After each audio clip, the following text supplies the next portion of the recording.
어떤 법명 받고 싶어? 그 정에 이 정의가 바를 정자에 아니요 그 정할정 선정할 때 선정 지혜죠. 선정과 지혜 또 이름이 뭐라고? 남인숙 뭐 어떤 법명을 받고 싶어? 저는 끝까지 수행해 가고 싶어요. 끝까지 수행하고 싶다.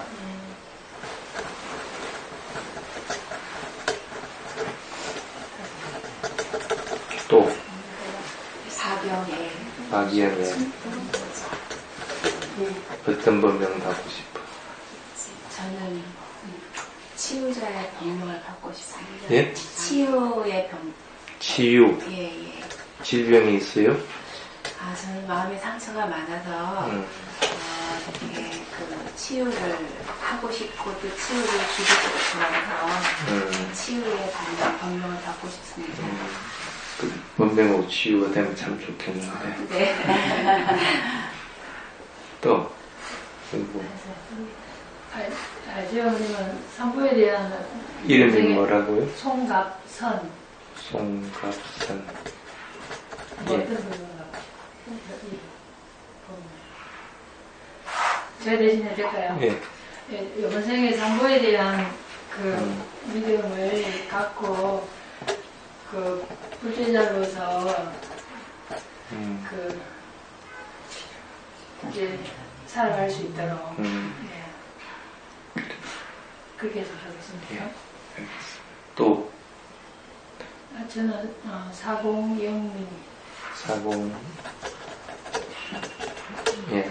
뭐 어떤 저는 개인적으로 정진행이 많이 부족한 것 같은데 정진? 이번 생에 이제 그 열심히 부지런히 정진해서 그 일반의 길로서 도달할 수 있도록 그런 의미를 가지고 있는. 또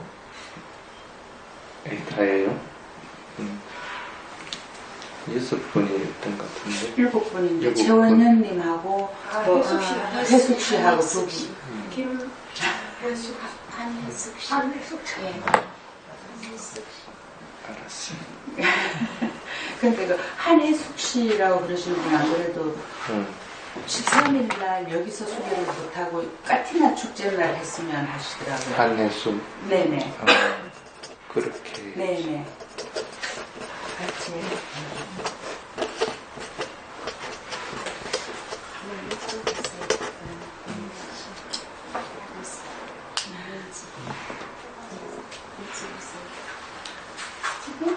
자, 예.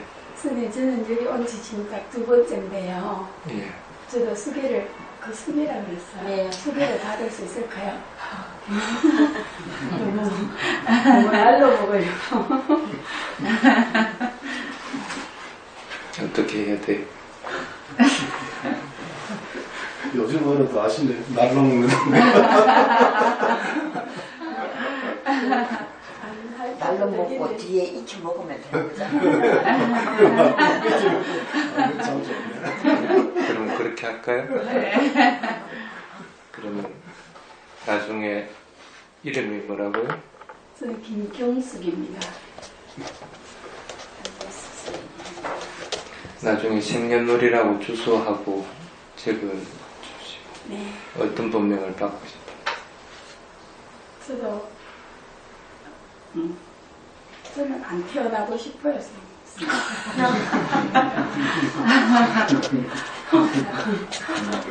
안 태어나고 싶다? 네.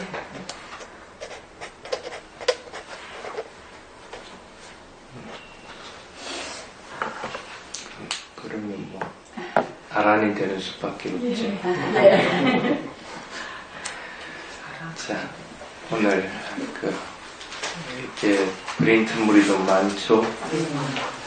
다음 주가 추석 주간이기 때문에 추석 주간에는 차가 막혀서 스님이 오지 못합니다. 그래서 부지런히 몇 번이라도 추석 주간이라도 좀 읽으라고 해서 브레인트물이 좀 많습니다. 그래서 짧은 시간에 이걸 지금 다 하지는 못하고 중요한 부분만 추려가지고 할게요. 법수행과 신수행에 대한 예력가에 이르는 길에 대한 겁니다. 경전마다 조금씩 차이는 있습니다. 근데 여러분 그건 알죠? 도화가에 든 성인은 8부류로 이렇게 분류한 것은 알 겁니다. 8부류 분류하는 데가 있고 또 어떤 경전에 보면 9부류로 분류해서 고트라포에서 종성을 여기 포함을 시키기도 합니다. 근데 여기서 말하는 법수행과 신수행자는 종성보다도 한 단계 위에 올라와 있는 단계입니다. 그러니까 어떻게 보면 성자를 향해서 나아가는 길에 있는, 그러니까 맨 밑에 성자가 예륙가에 도달한 자이기 때문에 예륙가에 도달하기 위해서 열심히 수행하는 자를 얘기할 때 그걸 보통 예류도 하는 예류항이라고 얘기합니다. 근데 그걸 빌려가지고 두 가지 길이 있는데 법수행하는 방법과 신수행하는 방법 두 가지를 그렇게 굉장히 분류를 해두었습니다. 근데 나중에 경전에 근거하면은 그렇게 수행을 읽은 사람들이 나중에 예륙가에 이르고 나서도 그 다음에 나가는 길이 비슷한 방향으로 나아가죠. 쉽게 말하면 위퍼사나 수행으로서 쭉 나가는 사람도 있고 또는 사마타 수행으로 나아가서 다음 단계로 넘어가는 경우도 있고 그렇게 이제 방향이 조금씩 틀려지기도 합니다. 그래서 그런 부분에 대한 것들을 쭉 적어놨습니다. 근데 한 번 더 얘기를 할게요. 성자의 가장 아래에 있는 게 사양사과, 그러니까 사상팔배로 봤을 때 예류도나 예류향이 되게 되는데 어느 시점부터 예류도나 예류향이라고 할까? 범부중생을 성자의 반열에 놓지는 않을 거 아니라 범부중생과 성자의 차이는 뭐죠?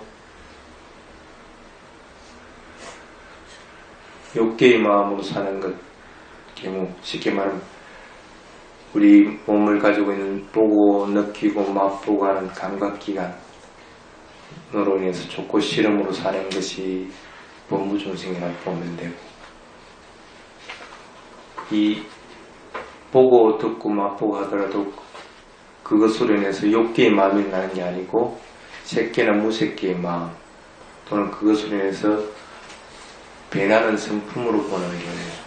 또는 그것으로 인해서 마음이 고요해서 하나의 오롯하게 집중이 되는 경우 이런 경우는 성자의 계열에 속한다고 이렇게 간단하게 보시면 됩니다. 그런데 성자는 예류과부터는 분명하게 이해가 될 겁니다. 이미 가위를 얻었기 때문에 그 다음에는 뭐 일례도 일례과 이런 식으로 쭉 가는 것은 분명히 하는데 예류도나 예류항은 어떻게 그걸 기준으로 잡을 것이냐 거기부터는 성자의 반열이 됩니다. 그것은 이제 경전에는 써져 있지는 않습니다. 근데 경전에는 써져 있지 않는데 여러 경전들을 취합해가지고 결론을 내려보면 여기서 얘기한 고트라포의 상태에 도달한 것부터 예류도라고 한다 하는 경우들이 있고 쉽게 말하면 부다의 가족이 된 것, 부처님의 피를 나눈 것 같은 상태가 됐을 때를 갖다가 성자의 반열에 속하는 예류도의 시작이다 하는 경우들도 있고 또 좀 더 엄격하게 얘기하면 법수행과 신수행자들을 예류도라고 얘기를 하는 경우들도 있습니다. 또 태국 같은 경우에는 테라담마 10가지에서 10가지가 고루고루 갖춰져 가지고 그게 몸에 익었을 경우에 그런 경우에는 그때부터 예류도라고 한다. 쉽게 말하면 그 테라다마 10가지는 간단하게 얘기하면은 경전에 대한 것들은 완전하게 이해를 해가지고 경전에서 어긋남이 없이 법을 설할 수 있는 경우, 또 수행이 무르익어서 그 어떤 수행 방법이든 자기가 하는 수행만 얘기하는 것이 아니고 여러분은 신수진법이라고 알고 있을 겁니다. 10년초 수행을 하든 수년초 수행을 하든 법년초 수행을 하든 어떤 수행자가 와서 법을 묻더라도 그것에 대해서 자세하게 그 법에 대한 인도를 해줄 수 있는 상태에 도달한 사람, 또 마음이 어떠한 경우든지 안정돼 가지고 감각적인 것들, 외부적인 대상으로 인해서 마음이 흔들림이 없는 상태에 있는 경우, 그리고 법을 많이 들어서 그 법 하나만 아는 것이 아니고 법을 서로 연결할 수 있는 경우, 삼법인과 사성제가 활정도가 어떻게 연결되고 하는 연결고리를 분명하게 알아서 그것을 자유롭게 이해해서 인식하는 경우, 좀 크게 나누면 그런 계통들을 얘기합니다. 미얀마 같은 경우에는 특히 이제 파욱 같은 경우에는 어떻게 기준을 잡느냐면 윗바사나 수행의 단계에서 상가루백가냐라고 하는 것이 있습니다. 외부적인 대상에 대해서 흔들림 없이 마음이 항상 고요하게 안정되어 있어서 모든 현상들은 변한다고 분명하게 아는 것들을 얘기합니다. 그 상태는 어떤 거냐면 잠깐이라도 일반을 체험했다. 잠깐이라도 무상공 모화 중에 하나는 분명하게 체험했다. 호흡을 봤을 경우에 호흡이 굉장히 빠르게 변하고 있는 것들. 그래서 그것들이 이게 무상이구나 하는 걸 분명하게 체험. 그냥 슬그머니 변하고 하는 것들을 얘기하는 것이 아니고 아주 빠른 속도. 그에 마찬가지로 마음은 그보다 훨씬 빠르게 변하고 있구나 하는 걸 분명히 하는 경우나, 아니면 그딴 경우도 그 속에 원인 결과로서 이어지는 것이지 나라고 하는 실체가 존재하지 않는다고 분명히 알아서 유생견이 떨어지면서 그리고 영혼이란 것들이 있다는 생각을 아예 버려버리는 경우들, 그러니까 그런 것들을 열반을 체험했다 이렇게 얘기합니다. 그러니까 처음으로 열반을 체험했는데 딱 지나고 나면은 다시 또 예전의 상태로 돌아가긴 합니다. 근데 그런 열반을 체험해가지고 그게 무르익었을 경우에 어떠한 대상에 대해서도 마음이 탐진치가 일어남이 없이 평온한 상태를 유지해 나가는 경우, 그걸 일반적으로 얘기할 때 상카루페카냐나라고 얘기합니다. 근데 상카루페카냐나는 거기에 도달하면 그 다음 단계는 자동적으로 밟아지게 됩니다. 그렇기 때문에 가장 최소한의 단위가 일단은 상카루페카냐나에 도달한 것으로부터 실제적으로는 예류도에 들어가는 상태에 이른다. 실제로는 예류도가 아니지만 그와 진배 없다 이렇게 얘기해요. 또 어떤 경우에는 삼보에 대한 믿음이 확고하게 되어가지고 쫄라쏟다판다, 작은 수다원과를 분명하게 거기에 이르게 됐을 때, 수다원은 아직 예류과나 예류도에는 이르지 않았지만 작은, 아주 작지만 그래도 내가 크게 악한 일은 이제는 더 이상 하지 않는다. 물론 성냄도 일어나지고 또 욕심도 일어나지고 하지만 크게 잘못을 저지를 수 있는 상태는 아니다는 걸 자신이 분명히 알고 내가 걸어가는 길에 대해서 흔들림이 없는 상태, 이걸 쉽게 말하면은 작은 수다원에 이르렀다고 얘기합니다. 그 상태에 이른 때부터를 예류도의 시작 부분이다 하는 게 있습니다. 그래서 실제적으로는 예류도나 예류항은 각 나라마다 기준이 틀리기 때문에 사실은 찾기가 힘이 듭니다. 그래도 그게 여러분들을 성자와 본부로 가르는 기준점인데 적어도 거기에는 이르러야 되지 않겠나 하는 생각입니다. 그래서 예류가에 이르는 길이라고 하는 것은 실제로는 그 예류도나 예류항으로 나아가는 길에 대한 설명들입니다. 어떻게 하면 여기 이르를까 하는 그런 겁니다. 예류가에 이르려면 세 가지 번뇌가 떨어진다고 그러죠? 뭐가 떨어진다고 그랬어요? 그렇지. 의심. 그 세 가지가 완전히 떨어져서 다시 일어나지 않는 경우가 예류가에 해당이 되는 거고, 예류도는 그것이 아직 있는 거, 이렇게 생각하면 됩니다. 쉽게 구분할 때. 그 대신에 예류도와 예류과의 차이는 실제로는 거의 없습니다. 거의 없습니다. 이미 상카루페카 나라에 도달했던 테라담마가 몸에 익어진 경우든 아니면 법수행이나 신수행을 열심히 해서 그것이 익어진 자이든 실제로는 이 세 가지 본뇌는 거의 없는 것과 마찬가지입니다.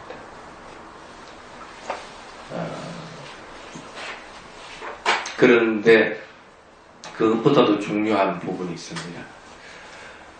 성자와 본부를 구분하는 수행자들에게 가장 눈에 드러나는 것들이 있습니다.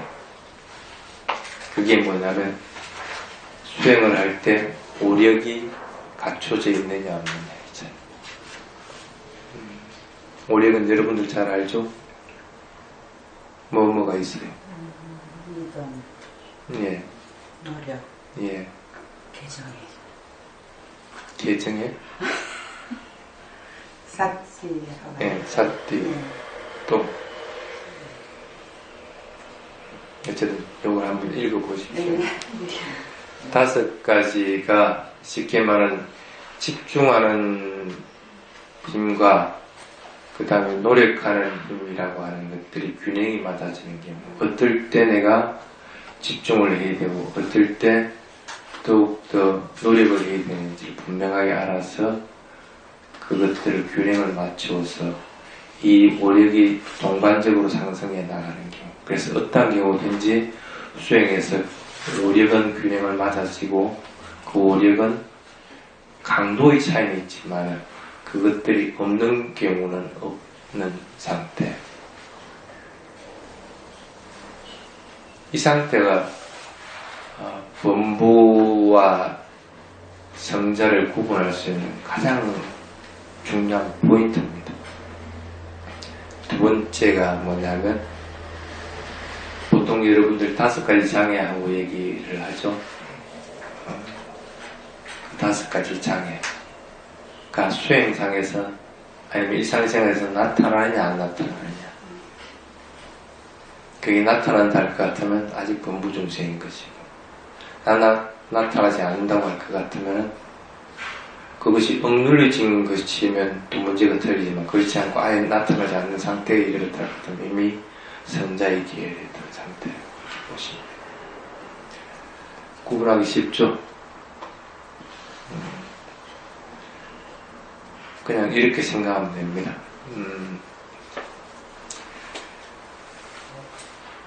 일상생활할 때든 수행할 때든 사마자리에 말하고 행동하고 생각하고 하는 것이 선한 것들만 일어나지 불선한 것들은 일어나지 않는 상태. 조금만큼도 그 불선한 마음들 여러 가지 종류들이 있는데 그것들이 일어나지 않는다 할 것 같으면 그래 나는 이제 성자에 들었어 이렇게 생각하십니다. 그 말고도 이제 구분하는 기준은 굉장히 많이 있습니다. 그래서 각각의 나라에서는 그것들을 측정하는 기준들을 각각 둡니다.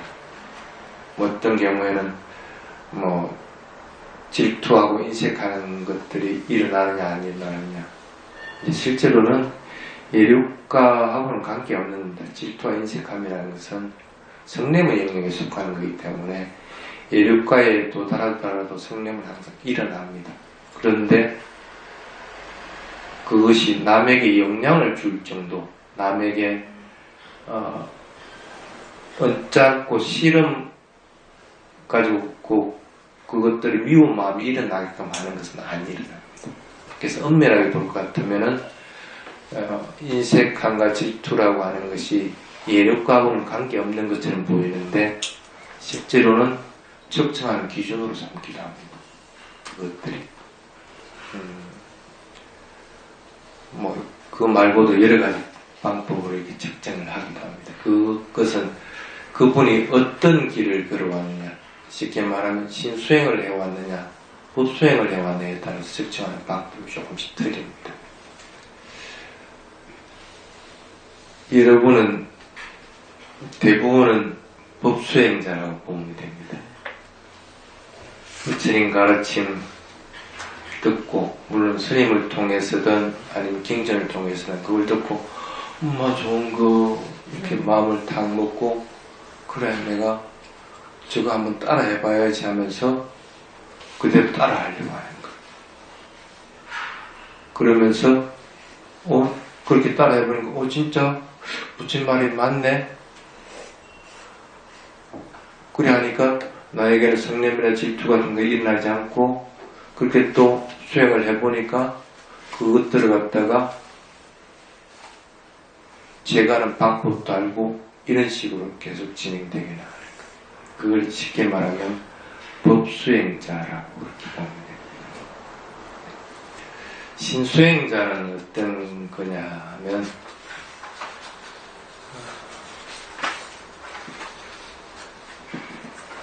여기 만약에 내가 무슨 안 좋은 일이 있다. 예를 들면 남이 나에게 싫은 소리를 했다. 그래서 화가 확 일어났는데 부처님 생각을 아이고 부처님 요즘 여러분들 말하는 관세음보살 하면서 관세음보살 이름을 하니까 마음이 고요해지고 성내는 게 확 가라앉았다.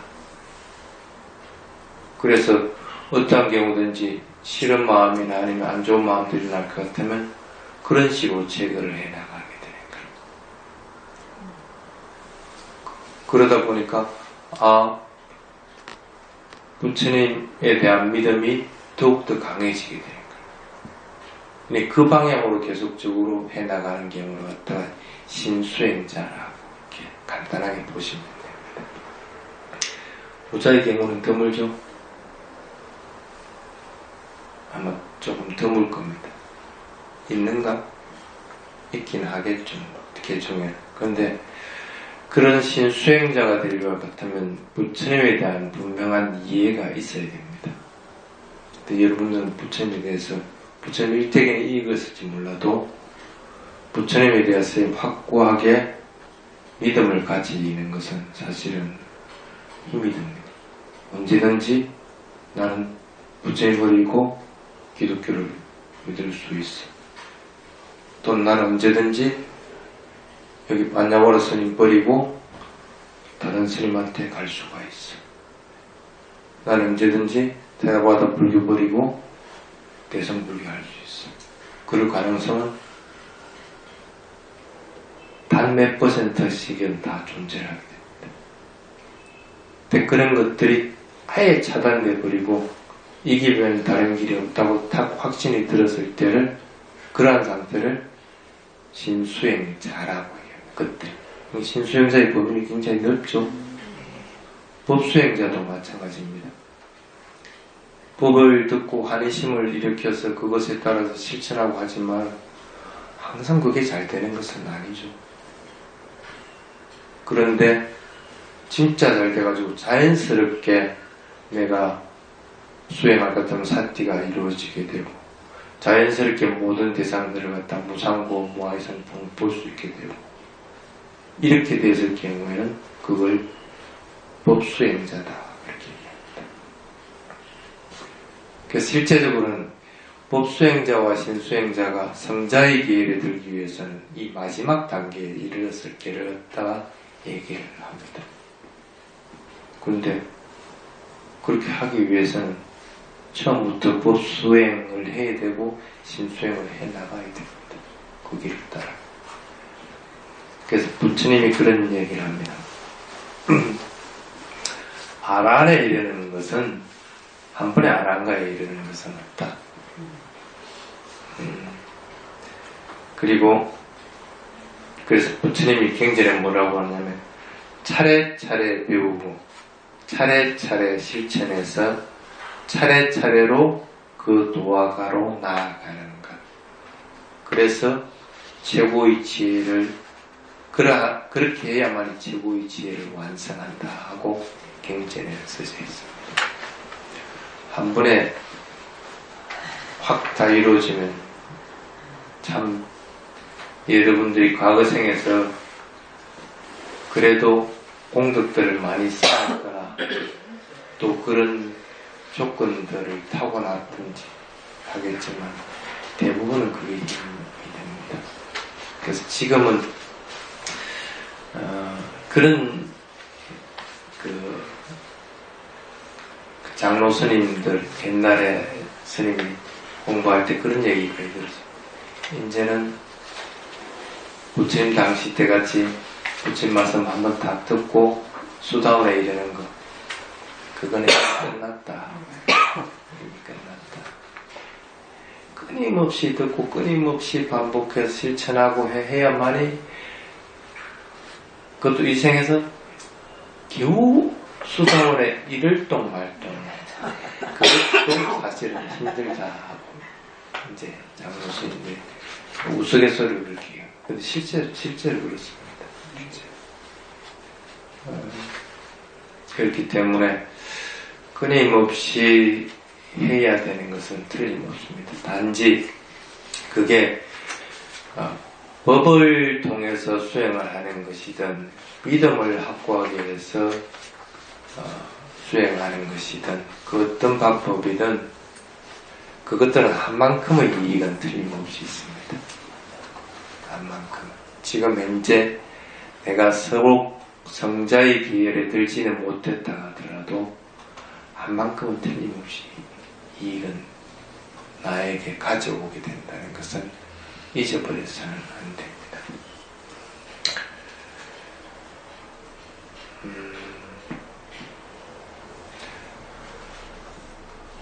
아까 얘기했지만은 법수행자든 신수행자든 오력의 균형을 맞추고 오력이 없는 상태에서는 어떤 경우든지 안 됩니다. 쉽게 말하면 법수행자라 해가지고 믿음이 생기지 않는 것은 아니라는 것입니다. 신수행자라 해가지고 법에 대해서 분명하게 내가 알아차림이 없이 사는 것은 아니라는 뜻입니다. 어찌 보면 이렇게 구분하는 것은 그 사람의 성품이나 성향에 따라서 구분한 것이지 실제로는 보면 크게 그렇게 차이 나지는 않습니다. 예를 들어 볼까요? 수행이 무르익은 사람들은 어떨 때는 사마타 수행을 하기도 하고 어떨 때는 비파사나 수행을 하기도 합니다. 그래서 그걸 자유롭게 합니다. 호흡을 알아차린다. 그 호흡이 들어오고 나가고 하는 것만 분명하게 알아차릴 때가 있고 호흡이 들어오고 나가고 할 때 변하는 성품들을 분명하게 알아차릴 때가 있습니다. 왜 그렇게 할까요? 몸과 마음이라고 하는 것은 수행의 대상인 것이지 그 수행의 대상을 넘어서지는 않는다고 판단을 합니다. 그러면 내가 몸이 안 좋고 몸이 피곤하다 할 것 같으면 사마타의 방법으로 몸을 안정시켜 줄 필요가 있습니다. 그런데 내가 많이 피곤하지 않다 그럴 것 같으면 사마타를 계속할 필요가 없습니다. 그럼 더욱더 베나는 성품들을 알아서 그것들이 무르익도록 비파사나 수행 방법으로 해나가야 됩니다. 근데 실제로는 밖에서 봤을 때는 그게 표가 안 납니다. 사마타로 하는지 비파사나로 하는지.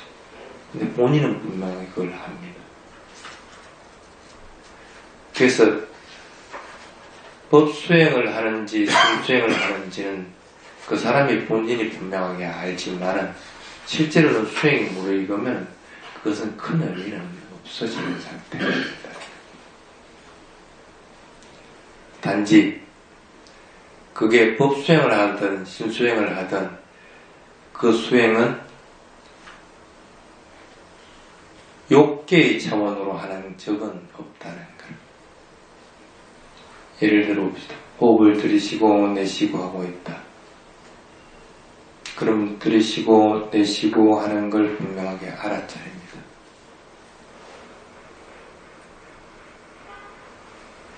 숨이 들이쉬고 내쉬고 하는 걸 알아차릴 때는 그냥 숨이 들어오고 나가고 하는 것만 아는 겁니다. 쉽게 말하면 코의 느낌으로 아는 법이 없습니다. 코의 감각으로 그걸 알아차리는 것이 아닙니다. 근데 만약에 사마타 수행을 하면서 코의 감각으로 그걸 알아차리고 있다. 그럴 것 같으면 그 사람은 사마티가 무르익지를 않습니다. 왜 그럴까? 감각을 통해서 대상을 알아차리게 됩니다. 안, 이, 비, 설, 신이라고 하는 5가지는 제거된 상태에서 마음의 문만 열어놓고 숨을 들이쉬고 내쉬고 하는 것만 알아차리게 됩니다. 그래서 숨을 들이쉴 때는 들이쉰다고 분명하게 마음으로 알아차립니다. 내쉴 때는 내쉰다고만 분명하게 알아차립니다. 그것은 코의 감각이나 그러니까 안, 이, 비, 설, 신 이 5가지 중 어떤 것도 관계가 없이 하게 됩니다. 그럼 의문만 열려서 그 대상을 알아차리게 됩니다. 이때도 아직은 욕계 차원입니다. 근데 언제 그럼 욕계 차원으로 내서 색계 차원으로 넘어가지냐 하면 그런 호흡이 항상 일정해서 내가 알아차리는 마음과 호흡이 일치가 됐을 때 그때는 업문조차도 일어나질 않게 됩니다. 마음은 오로지 하나의 대상에만 몰입을 하게 됩니다. 그래서 그 6가지 문으로부터 벗어나서 사마타 수행을 오롯이 하게 될 때 그때만이 이제 색계로 넘어갑니다. 실제로 그때가 제1선정으로 들어가는 길입니다. 예를 들어 봅시다. 여기에 이게 까만색입니다. 사마타 수행 40가지 중에서 까만색을 가지고 수행하는 경우가 있습니다. 까만색을 처음에는 어떻게 해야 돼요? 눈으로 보고 해야 됩니다. 그러면 6권 중에 하나에 해당이 됩니다. 그런데 눈을 감고도 까만색이 오롯하게 될 때는 6권 중에 5개는 닫혀버리고 의문만 열려있는 상태가 됩니다. 근데 그 까만색이 가만히 있으니까 변하기도 하고 확장되기도 하고 또는 그것이 코앞에 있기도 하고 멀리 떨어지기도 하고 이렇게 됩니다. 그리 할 때도 어떤 경우든지 업무는 남아있는 상태입니다. 그런데 그런 리미터들이 한참 진행되다 보니까 내가 까만 것들을 생각하지 않는다고 하더라도 이미 까만 것이 오롯하게 되는 상태가 됩니다. 그래서 실제로 여기 우리 김기식 교수님을 보더라도 김기식 교수님이 전부 까매. 모든 게 대상을 보면 전부 까만 것으로, 모든 대상들이 까만 것으로 되어 있을 때, 그럴 때 욕계의 차원으로부터 다음 단계로 넘어가는 상태가 됩니다. 그래서 그렇게 되기 전에는 어떠한 경우든지 변해가는 것들을, 그래서 리미터일 때는 그걸 관찰 대상으로 삼지 마라. 그게 관찰 대상으로 삼는가 동시에 그래도 비슷하게 사마티 쪽으로 흘러가려고 하는 마음이 다 깨져버리기 때문에.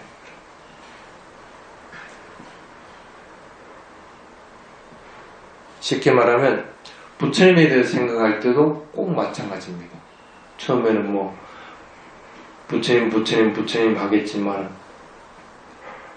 문에 있는 대상을 보고 부처님을 떠올리고 나중에는 그것들을 마음으로 일으켰는데 그것들이 온갖 작용하고 부처님이 내 머리를 쓸어당기다 뭘 하기도 하지만 그걸 대상으로 삼지 않고 그냥 부처님만 했을 때 부처님이 오롯하게 됐을 때 그때 이제 사마티의 문이 이제 처음으로 열리기 시작을 하게 됩니다. 그게 이제 심수행의 과정이라고 보면 됩니다. 법수행은 호흡을 통해 가지고 호흡이 들어오고 나가고 하는 걸 분명하게 봅니다. 그런데 볼 때 어떻게 봐요? 호흡이 변하는 걸 보죠. 들이쉴 때 호흡이 어떨 때는 길기도 하고 어떨 때는 짧기도 하고 처음에 그래 알다. 처음에는 그렇게 알던 것이 들이쉬는 숨 호흡이 이게 변하네. 그래서 들이쉬는 숨도 들이쉬다가 뭐가 멈췄다가 다시 또 들이쉬다가 멈췄다가 이런 상태가 계속 지속되고 합니다. 그럼 어떤 경우든지 그냥 있는 그대로 그걸 그대로 관찰을 합니다. 그러다가 이 변하는 것이 굉장히 빠른 속도로 변합니다. 그래서 그 변하는 것들이 너무나 빠르기 때문에 그것이 어떨 때는 고통스럽게 다가오기도 하고 또 어떨 때는 그것이 참 무상하구나 하고 알아차리기도 하고 또 어떤 경우에는 나라고 하는 것이 진짜 아무것도 없구나 하는 걸 알기도 하고 딱 그렇게 알았을 때 그 사람은 선정이 아니라 예류도에 들어가게 됩니다. 쉽게 말하면 장애 없이 오력의 힘이 균형을 갖춰진 상태에서 하나의 대상에 그러니까 육근을 통한 것들을 제거된 상태에서 욕계의 마음만 존재하게 됐을 때 선정으로 들어가는 사마타 수행을 하게 되는 거고 오력과 다섯 장애가 없이 수행을 해나갈 때 대상이 무상고 무아의 성품을 알아서 분명하게 그것을 보게 될 때 수다원부터 해서 아라한까지 이르게 돼요. 쉽게 말하면 그게 대체된다고 생각합니다.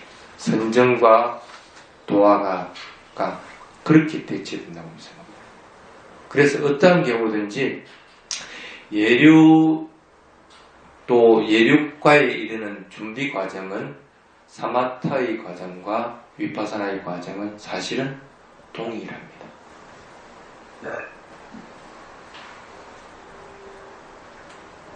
그게 간단하게 얘기한 법수행과 신수행의 과정이라는 뜻입니다. 여러분이 해야 될 일은 뭐가 있을까?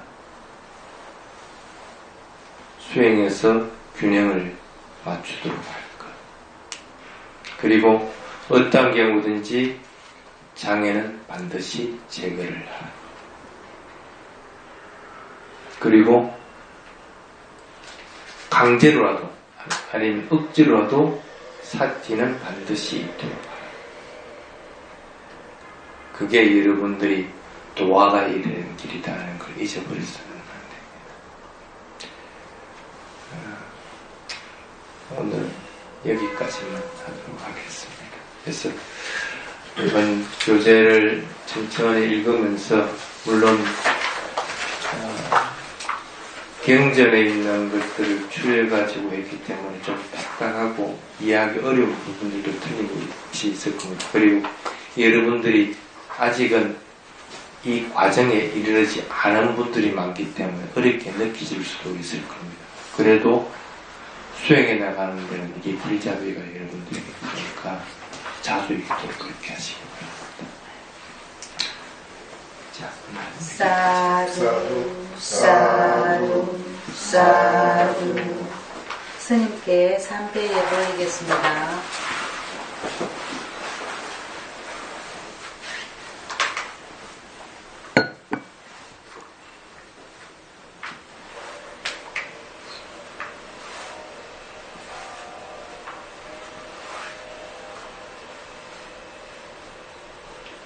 스님께 용수를 구하는 대송을 독송하겠습니다.